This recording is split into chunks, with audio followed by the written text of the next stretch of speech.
여러분 안녕하십니까? 단디에라TV의 김재철입니다.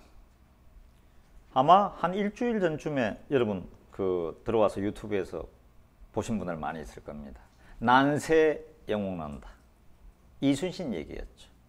오늘 제 뒤로 잘 보이는지 안 보이는지는 모르겠는데요. 해무가 많이 끼어서 제가 오늘 또 삼천포와 남해를 잇는 이 케이블카인데 이쪽에 와서 지금 이동 스튜디오에서 녹화를 하고 있습니다. 이 얘기를 왜 제가 또 하느냐 하면 오늘은 난세 영웅난다. 이순신의 남자들, 이순신의 참모들 얘기를 해보겠습니다.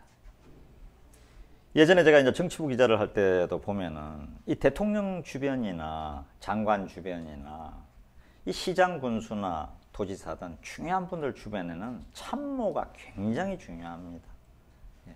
참모가 잘못된 방향으로 가면은 심하게 바닷가 가서 낚시를 던졌을 때 고기가 올라오지 않는 거죠. 물 빠지는데 고기 잡는 사람 봤습니까? 물 빠지는데 고기 안 잡힙니다. 고기는 항상 바닷물이 들어올 때, 여기 바다부들은 잘 알거든요. 저도 삼천포 사람이 돼서 6물, 7물, 8물 이렇게 물이 싹 올라와서 오랫동안 머무를 때 고기가 올라오는 법입니다. 이순신의 참모들 얘기는 이런 장군이 지시를 냈을 때 고기를 탁탁 낚아주는 사람들이죠. 그리고 물때를 알고 일로 가시죠, 절로 가시죠. 적의 퇴로를 끊고 한 번에 전투를 끝낼 수 있는 사람들이죠. 이순신의 남자들. 이런 사람들이 있어야 지금의 문재인 정권이든 앞으로의 정권이든 잘 가지 않겠습니까? 이런 사람들이 있어야 도지사, 시장, 군수도 그 지역을 위해서 정말 디자인을 제대로 해나갈 수가 있죠. 그런 의미에서 오늘은 난세 영웅난다 2편이라고 생각하시고 이순신의 참모들 얘기를 해보겠습니다. 나라를 위한 구국의 영웅 이순신의 옆에 첫째 1번 타자 정글 장군이 있었습니다. 정글은 이순신보다 무려 나이가 31살이 많았습니다.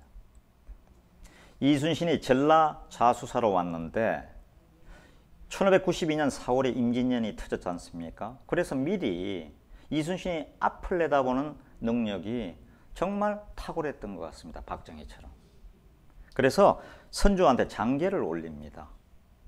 제 군인 선배 중에 정글 장군이라는 분이 있는데 당시 나이가 78살이었습니다.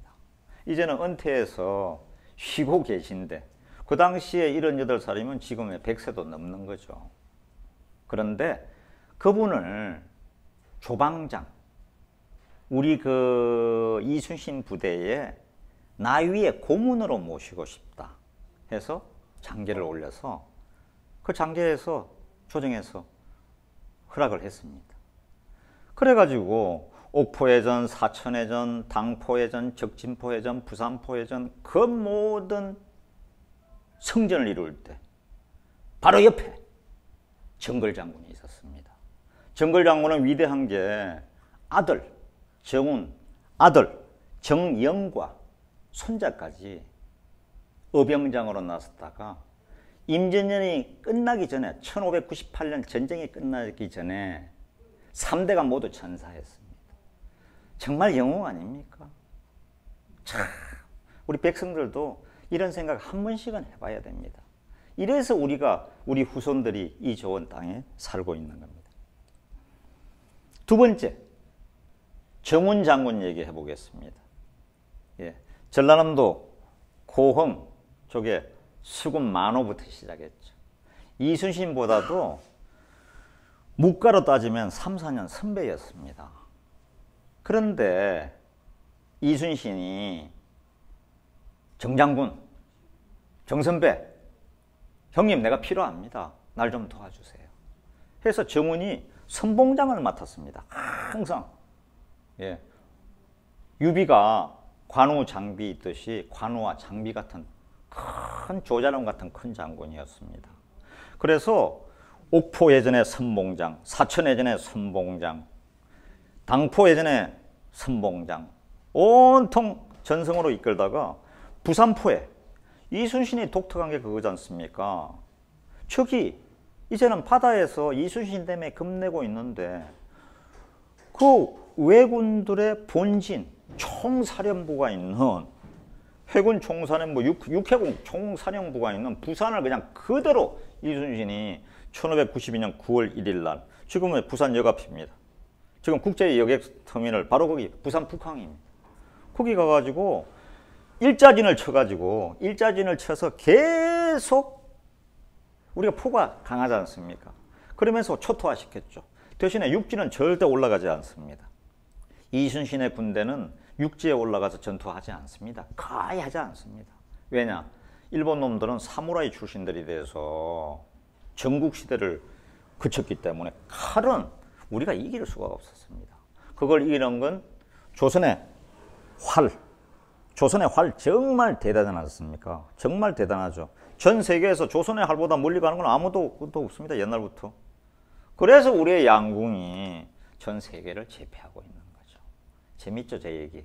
이런 얘기 많이 아시면 좋습니다. 이 정운 장군은 결국은 그 부산포 앞바다에서 전사했죠. 이순신이 처절하게 울었습니다.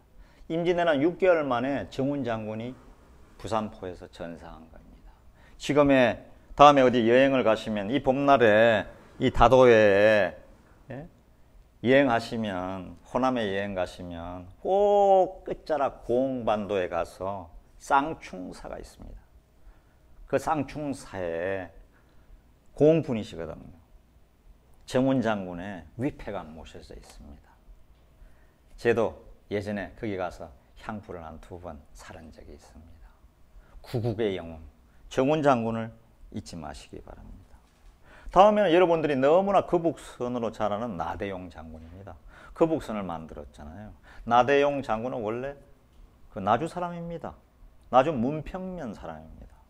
그런데 임진왜란이 터지니까 이 나대용은 이 설계, 지금 같으면 배 설계하는 분이죠. 그러고 있다가 나주에 있다가 본인이 찾아갑니다.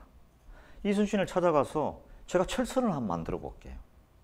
앞으로 장군이 전쟁이 일어난다고 하시니까 제가 철선을 한번 만들어 보겠습니다. 이순신의 탁월한 능력이 나대용을 알아본 거죠. 그래서 거북선을 건조하고 그 군관으로 채용하고 또 전투 능력도 뛰어나서 여기저기 거북선을 지휘해서 이 바다가 바로 사천해전이 일어났던 곳입니다. 거북선을 처음 가지고 와서 옥포해전 다음에 적선 10서너 척을 바다에 적침시킨 데가 이 사천해전입니다. 여기에서 이순신이 좌측에 총알 맞았잖아요. 그리고 지금의 그 모자랑포라고 이쪽에 지금은 모충공원이라고 있습니다, 아마. 예. 거기서 나대용도 또 부상을 당했습니다. 그런 대단한 분이 거북선을 만든 나대용 장군이었습니다. 다음에는 한 사람만 더 소개할까 합니다. 예. 이순신의 측근 남자, 예, 장군의 남자 송일입이라고 있습니다. 송일입 장군. 송일입 장군은 나중에 전쟁이 끝나고 전라 자수사가 됩니다. 송일입은 이런 분입니다. 1592년 4월에 전쟁이 터지니까 당시 경상 우수사는 원균이었거든요. 여러분 잘 아는. 그래서 원균이 겁을 먹고 육지에서 모든 게 다 육지에서 다 찌고 있고 선조는 어주로 피난 갔잖아요. 도망간 거죠. 그러니까 원균이 겁이 나서 원균도 뭐 배도 움직이지 않는 거예요. 경상 우수사인데 해군의 경상 우수사니까 방어 책임자인데 그런데 전라 좌수사였기 때문에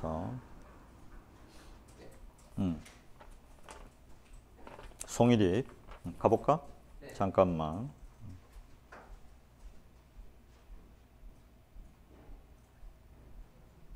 가보자. 자, 지금까지 세 사람 얘기했습니다. 이순신의 측근 남자, 정말 이순신 같이 살기를 원했던 남자. 이순신의 남자. 항상 주인공은 맨 마지막에 소개하잖아요. 송일입 장군의 얘기입니다. 송일입 장군은 나이가 제일 어렸습니다. 이런 분들보다. 그래서 임진년 터졌을 때 그때 이순신의 전라 자수사 밑에 군관이었습니다. 군관이면서 이제 비서역도 했죠. 어떻게 보면 비서실장이라고도 할 수도 있고요. 그래가지고 이제 전투가 일어났는데 제일 처음에 전쟁에서 옥포해전에서 이제 이겼고요. 그 다음에 이제 사천해전에서도 이겼고, 막 나중에는 이제 당포, 적진포 계속 이기지 않습니까? 그런데 이제 제일 첫 전투 그 가운데서 1592년 5월에 있었던 옥포해전 얘기입니다. 그 당시에 원균이, 여러분 잘 아시는 원균이 경상 우수사였습니다. 그래서 경상도 방어, 해안 방어, 바다 방어의 책임은 원균인데 원균이 겁을 먹은 거죠. 왜냐하면 육지에서 뭐 빠르게 이미 한양에 함락됐고 그 다음에는 저 선조는 어주로 임진강 건너 도망가고 이러니까 원균이 움직이지 못하고 있는데 관할 구역이 그때도 좀 있잖아요. 전라 좌수사인데 이순신. 그런데 송일입이 그랬습니다. 장군님 가야 됩니다. 옥포로. 지금 경계선을 따질 때가 아닙니다. 전라도냐 경상도냐를 따질 때가 아닙니다. 이 나라 뺏기면 다 끝이지 않습니까? 다 같은 나라인데 빨리 가셔야 됩니다. 이거 독촉을 해서 송일입의 강건에 못 이겨서 송일입의 탁월한 전략에 의해서 이순신이 옥포에 가서 거기서 적선 그냥 한 3, 40척을 그냥 썰어버린 거죠. 선조가 깜짝 놀랐지 않습니까? 성전입니다 하는 보고가 들어오니까 이순신의 첫 성전에 남자 송일입이 있었습니다. 송일입은 그 이후에도 또 이순신이 또 원균 때문에 몰려서 한산도에서 체포가 돼서 건부도사가 와서 이순신을 끌고 가지 않습니까? 그 유명한 백의종군 아시죠?